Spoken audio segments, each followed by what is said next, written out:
Hello, Internet. We are so excited to finally be able to do this lovely chat. My name is Vanya. I am an author and indie bookseller at Birmingham Books, and I am joined today by Alicia and Tracy. And I will let them introduce. Look how cute the book is right there. Look, I'm just going to let you guys talk about this because it is the cutest cover as well. And there's so much we're going to talk about. Yeah. Okay, I'll go ahead and start because I Yeah, guess you're I'm like the one already holding it literally up holding the nicely. book. Hi everybody. I am Tracy Badua. I am the co-author of They're Just Desserts and the first book, The Cookie Crumbles. And I write middle grade and young adult. And I was just so excited to partner up with Alicia to write about Lucy and Layla, these two girls who bake and bust. One of them is a fantastic baker. The other one is trying to be an investigative journalist. And so they just get into all sorts of trouble. But let me pass it over to Alicia to introduce herself.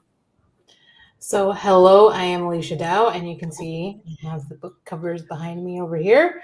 I am the co-author with Tracy.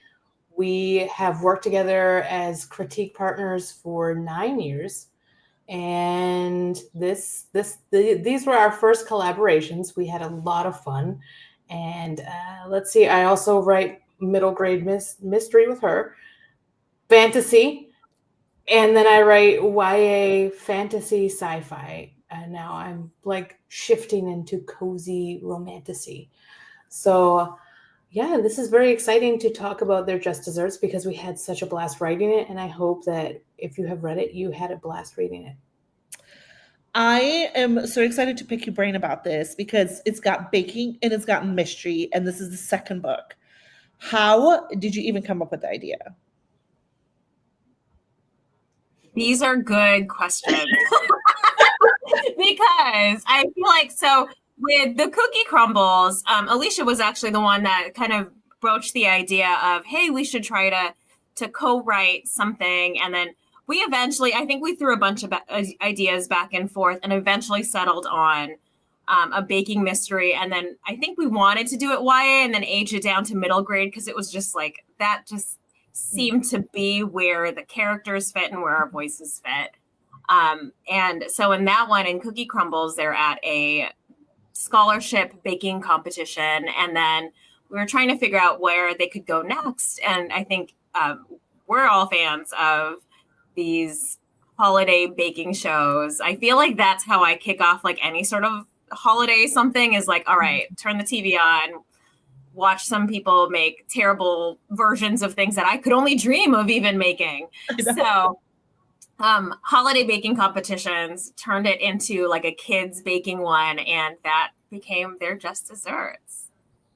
Yeah. Yeah. Alicia, you're a professional baker, pastry chef. Do you like test any of like the foodie things when you write them, or is it sort of like, I think this will work. This makes sense. It's a combination because I generally know the recipes that I'm using, but then there were ones that were very technical that I had never done before. So I had to sit there and really think about the science of it. Mm-hmm. But thankfully, I have a background in science for food. So I was like, yeah, that would work, but I'm not going to make them because that is a whole day thing. A whole day.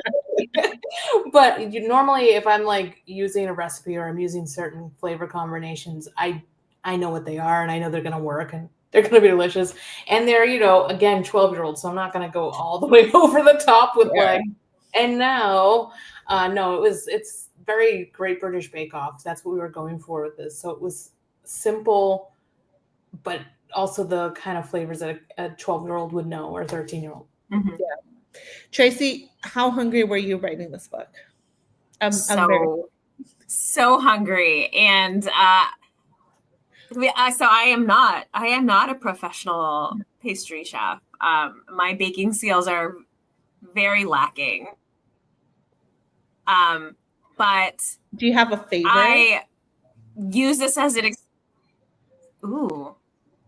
Okay. Alicia knows this one. I love cinnamon rolls, and I had a previous book where I was trying to decide whether it was cinnamon buns, cinnamon roll, is there icing, is there frosting? So she was who I went to for the expertise on that, but I love a good gooey cinnamon roll. Is there a secret to a good cinnamon roll? Yes, there is. It is. I know, but it is. You need to make tangzang, which is like a. It's like making pâte à choux. I don't know if you guys know what that is either. Tell me more. So it's like making a little bit of a dough in a pan. So you're like putting flour and butter and sometimes water in a pan until you create like a very sticky ball dough, and then you're using that, and then it's still hot, and then you put butter in, and then you start adding the other stuff, the yeast, everything on top, and then you mix it, and so it's got this beautiful quickness to it to make the yeast rise faster. And I love that method because it has this softness that you can't get, and then it kind of has that beautiful crunch on the outside, and then when you have the glaze on top, it's just perfect. Yeah. So there's a right way to do this. There are other ways, but that's my favorite. It's the correct way. Clearly, it sounds delicious. It sounds amazing. I love a good gooey center to my cinnamon rolls. If each of these two books had like a hero dessert, what would it be? Ooh. Oh, that's tough. I'm trying to think.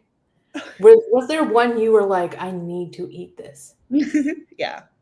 I mean, all of them, because I'm not a great baker, but I feel like, okay, so after cookie crumbles, I think we have one of our characters make macarons, and I use that as an excuse to get a bunch to try and eat them. And then I realized slightly later that these are actually a very long, involved process for 12-year-olds to casually do in like an hour. And I was like, oh, oops. But delicious research. It's possible. Okay. Don't worry. Added some comments like into the manuscript itself, being like, if they had longer time, they'd be able to do this. Like, I feel like you hedged it very well. You can do a macaron. I wouldn't necessarily suggest it under 2 hours, but you can do it. Okay. And it's gonna be all right. Like, it'll be okay. But there was what did we do? There was like a make a pie that looks like a cookie. Remember that one? Yeah. We made. I liked how we said we made. Like, we didn't make anything. We just wrote it. We made like a sugar cookie, like a pie shape, and then we put lemon meringue on top, and then we put like a nice torch meringue too. So it was like lemon curd meringue, and then had this little and tiny cookie form. And I was like, I know that's going to be delicious. Like, I know that is delicious. And I have made it, but it was like many, many, many years ago. Oh, so that does come from like a place of you knowing this dessert intimately. I know almost all of them because I used to work as, a professional pastry chef, but I used to work as an internship at a weird bakery in the middle of Providence. And I was in charge of the mini desserts. Ooh. This was one of them, the pecan pie, these like other more involved things. And this one was like, oh, it's so good because it's a tiny, you're just like, I love those things. I love tiny desserts. Love tiny desserts. I love tiny desserts because my favorite thing ever, anywhere I go, is always to like try multiple things. Like the best thing about traveling is like tapas is like my favorite thing, just because it's a little bit of everything and you get to just like really taste delicious things en masse. And tiny desserts is the same way, and I have a killer sweet tooth, so I'm like, oh yes, this one, but that sounds divine. Now I'm gonna look for it somewhere. One day it will pop up in a tiny dessert window, and I'll be like, hey, that's Alicia's. High tea. They usually have these at High Tea. If you're ever interested in High Tea, if anybody's watching High Tea, you can get the most adorable, delicious tiny desserts at a nice place for tea. We love High Tea. So when you write these two books, especially with the mystery, how much of it do you have to, much like a recipe, like plan out, like you have the recipe, which might be an outline, and then you have to pull out all your ingredients before you even like start making anything? Or is it a little bit of like, here's the bullet points, I'm just going to create and figure it out as we go? I feel like our process evolved from book 1 to book 2. Book 1 was definitely us, I think, just being excited to work together. And just, so when we wrote book 1, Alicia was it was like 9 hours, like our time difference. Mm-hmm. So she would write something and then kick it back to me, and then I would write something and kick it back. Is it my internet? It's probably my internet. You're good. You're fine.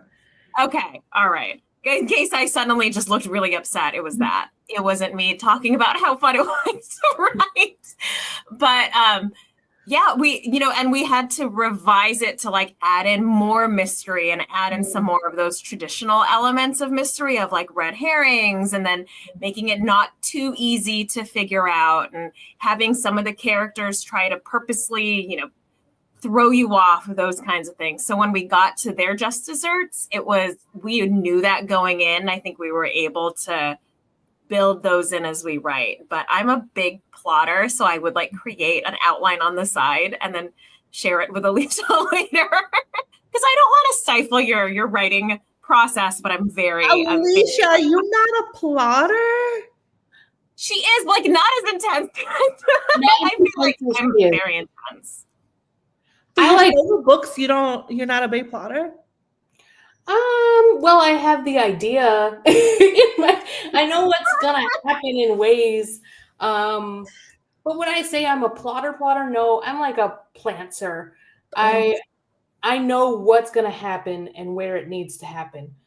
But how I get there can change based on my mood. So it's an interesting process, but it's very fun for me. I love drafting so much. So it's really fun, but Tracy keeps me on track. Do I? I've been like, I am always amazed at people that can like plants their way through or even pants their way through a book, because like I've read your books. They're great. I don't know how you do it. I have to like have everything figured out before I even start. Otherwise, I do stay organized, especially if you're writing sci-fi. You have to be organized. Yeah. So I create a giant Excel sheet. I know who, each character. I know where they are. I write down everything so that I don't mess up. But when it comes to like fantasy, I'm a little more relaxed about it. And when it comes to contemporary, I'm way too relaxed about it. I was like, it's fine. But I think with Tracy, it's like level of like world building is how relaxed we are. Yeah. Yeah. It's a lot easier. I feel like with contemporary, you can be a lot easier with world building. But at the same time, you have to be more realistic about things. And it's harder for me to write contemporary than it is to write sci-fi. Yeah. So I have to rely a lot on Tracy because she stays on task. She's very organized. And then I, again, can be very vibes. And she has to be like, plot. Remember that thing that we write books like about? That's what you need here. So it's been very handy. No, I have to say that I think the pantsiness was also I think made our book a lot I feel like more creative and zanier. Like you literally didn't know where the characters were going because we kind of didn't know sometimes. Mm-hmm. So there's some true surprise throughout the book of okay, we went there. All right, we'll go with it. So I thought it was fun. What was the one thing that surprised you most in writing this book? Anything? For me, it's how much fun I had writing with Tracy. I never that was my first major collaboration on something, and it's not an anthology. I've done a few of those. But you're still writing your own story, and you're trying to fit it with everybody else's. But with Tracy, it's wasn't expecting to have as much fun as I had, because I never know the creative process with two different people, how it's going to work. But then again, we have worked together for 9 years. So I do know a lot about her process and how I deviate from that. And then because of it, we could, really complement each other. And we did laugh a lot. There was just so much laughter. So it never felt hard. It felt very easy the entire time. Oh, I love that. Yeah, I mean, absolutely same thing, because I feel like in literally any sort of collaboration, it could go really great, or it could be like, this is the end of our relationship. We are done forever. And it worked. I mean, it worked out really well, because I think, like, as you mentioned, we have worked together for so long that I totally trust your read on things. Mhm. So if something was like flat, or like, oh, well, we could punch this up or add more description because you aren't even describing like where they are in the kitchen. Like, I was like, oh, okay, that makes sense. And then we would just fix it. So Yeah. I think there was some. Precious. We were not precious about anything. Exactly. I think that's the trick, is you can't be, when you're co-writing with somebody, is that you just have to be able to have that respect for each other, to be like, yeah, this is not working. It's fine. Let's move on, Yeah. And just not be precious. I like that. I'm gonna put that on a t-shirt. So you mentioned you've known each other for a while. How did you meet? And then how did this project, did you guys decide to do it? Well, we met on like the internets, the heyday of book Twitter. Mm-hmm. There was somebody who, Wendy Hurd, she writes thrillers, I think, but she was holding like a critique partner matchup where you basically just tell her like what you're writing and what you're interested in. And we got randomly paired up, and it just worked. And we've just been able to share everything we've been writing with each other just overall this time. But Alicia gets the credit for the cookie crumbles idea. I mean, I could not have done this without Tracy. And because I have read all of her books, I think I haven't read Ghoul Summer all the way through yet. So that's the one thing where I'm like, why haven't I read that one? I'll send it over. I'll send it on over. I mean, it's not right, is all I'm saying. But otherwise, it isn't. I've read all of her work. And because of it, she's made me a stronger writer. And so I've taken a lot of lessons from her work, and I've like employed it in mine, where I go, oh, okay, that's how Tracy does it. She has like these beautiful phrases, and the way she kind of puts sentences together in a cohesive way, where I go, oh, why don't I do that? Why is mine a little chaotic? So she has kind of given me so much to work from. And that's been amazing over the years. And then when I did like go approach her and go, hey, you want to write something together?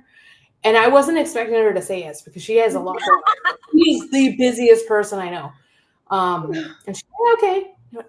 Yes. So I was very excited about that. I love that. That is like how like the best of friendships are made, when you're just like, I have an idea. And then the other person is just like, yeah, let's do it. Right. I love it. So what would be next for you two? Is there a third book? So we've talked about this, and this is me being like, again, randomly the busiest person in the world. But Alicia's got some good ideas about how to possibly even age our girls up into like the high school space, so they could do something grittier. Okay. Yeah. Backing up. We were not allowed to murder anyone in middle grade. And this was like a whole thing. We're like, but you can. And they're like, no, you can't kill off the chef. We're like, but you can. And they're like, no. But now that they're in high school, I feel like we could kill some people. Good. I feel like teens would be like, all right. Yes. Yep. Do it. A sign. That was a sign. I'm sorry. That was a sign of like, yes, we need more. We need more. Okay. So a little bit older high school. That would be super exciting. Would you guys ever do something not in this world together? I think we could. I mean, we would. Could. I feel like we could. I feel like schedules wise is something we would need to work out. Like, I think in general, just because Alicia's got like, you're like, you say I'm busy, and like, you're also just really sneaky busy because you're also in a lot of different projects and a lot of different age ranges and genres. Like, you are making inroads like in all sorts of areas. And I was just like, middle grade. All right, let me just do one middle grade. Let me get this going. But she's like, she works. Like, she works. She has a whole life. You know what I mean? I have any life. Like, the you have any life. California kind of require. Yeah, I mean, I do stuff, but I live in Germany, so I don't have any like real friends here. I live in like a very small little village, and everyone is, very German.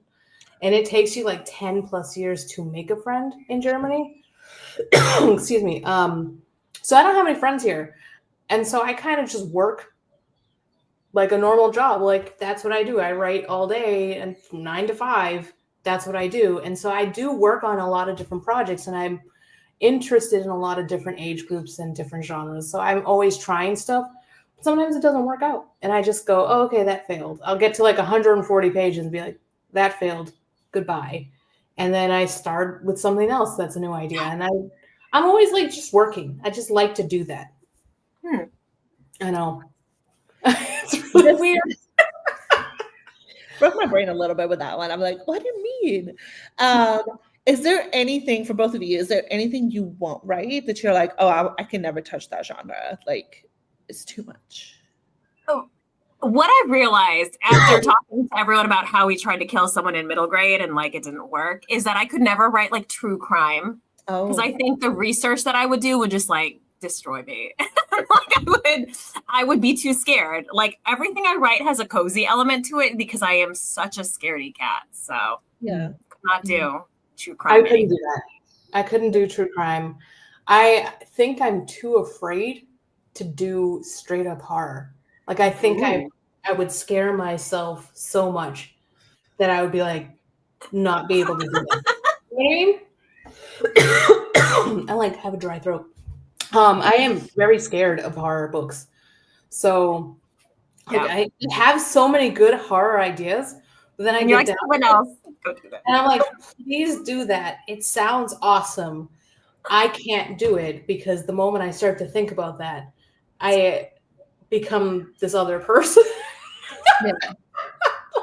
I don't want to be that person. She seems scary. So I'll just stay over here where it's like Too frightening. cozy. Yeah. I can do romance-esque, but I cannot do that. It has to be something. If I did horror, it'd have to be comedy horror or something that lightens it. That's like yeah. And contemporary, I really do struggle with if I wanted to do a YA contemporary that wasn't a mystery or didn't have something in it, I would not do well. I couldn't do it. I can't do feelings like that. And it is feelings. There are a lot of feelings. Yeah. It's hard. Contemporary is so hard just because it is like you can't just magic it away. Like now you got to deal with it. And I'm like, oh, I hate dealing with feelings. Yeah. No, I hate about the horror. I'm a wussy. I don't even watch it. But I respect it. The people that write it are like a master. But I remember my agent for this current project had asked me, like, can you just like add more horror elements to it and make it a little dark? And I was like, yeah, sure. And then I got into it and I was like, I don't think I could do that. There was only so much scary I could add to it before it was too much for me. So I totally get it. Yeah, I'm like this. Anytime I watch anything scary, I'm like, what is that? No, I don't want to know. But okay, so for our last question, because I always like to ask this, what is one thing that you as a writer must have before or while you are working on a project? For me, I have this little It was a gift from Hannah Capin all the way back in like 2017, I want to say. And this is like my little writing tool. When I am working, I do that. And then Jenny Howe gave me this one, which is a glass dumpling. So I keep these things here, and when I'm like struggling, I kind of pick it up and I just like sit here playing with it, and then I figure things out. I don't know why that is, but it just helps. That's good juju. I love it. It's the little things that you're like, oh, I didn't know that was something I needed, but it works. Ooh. Yeah. I just need Yours friends is to way, give me yours is some. way cooler than mine. Mine is literally like the largest coffee I can find. But Fair. I feel like I need to send you one now, because once you have your thing, Hannah Capin, who wrote like all of these like contemporaries, and they're very intense and almost literary, in YA, and started off in Inkyard with me. She wrote and said, always have this thing on your desk. It's going to help you. And I was like, okay, sure. And then she sent it to me, and I was like, all right, let's see. And so then I put it on there, and it is right. Like, she's right. And this one is named Kenyatta. I don't know. She bought it she got it in Kenya on a trip. So she was like, this is yours now. So, it's very cool. amazing. I know. That's the vibes. See all the vibes. I love it. Magic in that. Before we go, I would love to know where people can find you, and where we can buy this book, and I guess really like what's next on the horizon. Oh, Tracy? am I being looked at? Okay. Well, you can buy the Cookie Crumbles and their Just Desserts through Brave and Kind, or your local indie. Next for me, I've got, oh gosh, things are falling out of this. Ghoul Summer, which is another middle grade novel. It's coming out in September. And it's funny that we were talking about being scaredy cats of things, because this is a ghost story, but it's very cozy and not at all scary. I can read it. I can't. Like, I literally can't. This ghost just pulls some hijinks. So that comes out in September. And you can find me online. My website is tracybadua.com, and I'm on all the things. So like Instagram, Tracy Badua Writes. I think that also is my name on Threads. And then I'm also on Facebook, because that's where like my mom is. So she just retweets or reposts everything. Yep. Oh, I love that. It's so cute. So you can find me at aliciadow.com. You're like, if you put my name in, you're gonna find me, because that's a weird name. It just is. I don't know what my mom was thinking. Anyway, I don't know. Why did she put an H? It's not weird. It's beautiful. No, but that H does not belong, and it has thrown people off my entire life, and I'm still a little bitter about it. Anyway, so you can find me online, Alicia Dow, on Blue Sky, Threads, Instagram. I'm not on Facebook. I might be on there, but I'm not on there. So don't contact me there. I will not find it. Not going to see it. So you can find our books at any indie. You can also find it, I guess, online if you wanted to. But if you go to an indie, I would suggest that. I have my next book coming out in February, which is called Until the Clock Strikes Midnight, and it is a YA cozy romantasy about a fairy and a misfortune agent competing for a mentorship by helping or doing a girl's happily ever after, and it's very, very cute. I'm so excited. I'm so excited for both of these. And yes, you'll be able to find them all at Brave and Kind Books. So reach out and we'll ship anywhere.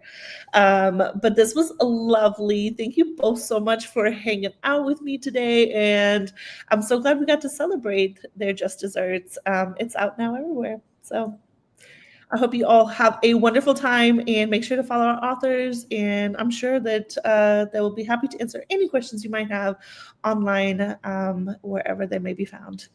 Thank you. Thank you. Thanks for having us. Thank you.